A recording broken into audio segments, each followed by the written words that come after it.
বহুল প্রতীক্ষিত ত্রয়োদশ জাতীয় সংসদ নির্বাচনে ঐতিহাসিক বিজয় অর্জনের মাধ্যমে 17 ফেব্রুয়ারি বাংলাদেশের নতুন সরকারের প্রধানমন্ত্রী হিসেবে শপথ নিচ্ছেন বিএনপির চেয়ারম্যান তারেক রহমান। তার এই শপথ গ্রহণ অনুষ্ঠানকে কেন্দ্র করে ব্যাপক প্রস্তুতি নিচ্ছে বিএনপি ও অন্তর্বর্তী সরকার।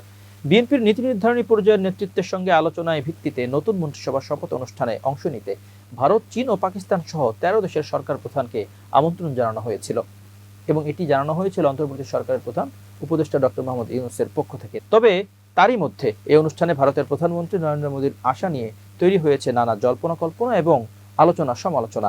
খবর হিন্দুস্তান টাইমসের। ভারতীয় সংবাদ মাধ্যমটি বলছে, বাংলাদেশের পরবর্তী প্রধানমন্ত্রী হিসেবে তারেক রহমানের শপথ অনুষ্ঠানে যোগ দিতে ভারতের প্রধানমন্ত্রী নরেন্দ্র মোদীকে আমন্ত্রণ জানিয়েছে ঢাকা। আগামী 17 ফেব্রুয়ারি অনুষ্ঠেয় এই আয়োজনে আঞ্চলিক অন্যান্য দেশের নেতাদেরও আমন্ত্রণ জানানো হয়েছে বলে সংশ্লিষ্ট সূত্রগুলো জানিয়েছে। শনিবার গভীর রাতে ভারতের কাছে আমন্ত্রণপত্র পৌঁছে দেওয়া হয়। এর কয়েক ঘন্টা আগে তারেক রহমানের দল বিএনপি নেতারা জানান, শপথ অনুষ্ঠানে আঞ্চলিক দেশগুলোর নেতাদের আমন্ত্রণ জানানো হবে, কিন্তু 17 ফেব্রুয়ারি মুম্বাইয়ে ফ্রান্সের প্রেসিডেন্ট ইমানুয়েল ম্যাক্রোর সঙ্গে দ্বিপাক্ষিক বৈঠকের সূচি থাকায় নরেন্দ্র মোদী ঢাকায় আসতে পারছেন না বা পারেননি। আগামী সপ্তাহে এআই ইম্প্যাক্ট সামিটে অংশ নিতে ভারতে সফরে আসছেন ম্যাক্রো এবং তার সফর শুরু হবে মুম্বাই থেকেই। অবশ্য মোদী না এলেও তারেক রহমানের শপথ অনুষ্ঠানে ভারতের পক্ষ থেকে একজন জ্যেষ্ঠ নেতা উপস্থিত ছিলেন।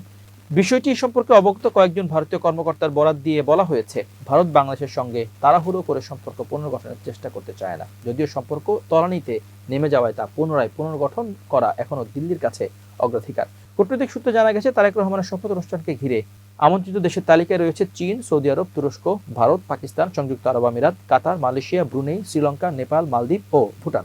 বিএনপির নীতি নির্ধারণী পর্যায়ের নেতৃত্বের সঙ্গে আলোচনার ভিত্তিতেই এই 13 দেশের সরকার প্রধানকে আমন্ত্রণ জানানোর সিদ্ধান্ত নিয়েছিল অন্তর্বর্তী সরকার। এর আগে শুক্রবার 13 ফেব্রুয়ারি বেসরকারিভাবে ত্রয়োদশ জাতীয় সংসদ নির্বাচনের ফল ঘোষণার পর তারেক রহমানকে ফোন করে অভিনন্দন জানান ভারতের প্রধানমন্ত্রী নরেন্দ্র মোদী। ওই ফোন আলাপে দুই দেশের সম্পর্ক জোরদার এবং অভিন্ন উন্নয়ন লক্ষ্য এগিয়ে নিতে একসঙ্গে কাজ করার আগ্রহ প্রকাশ করেন তিনি।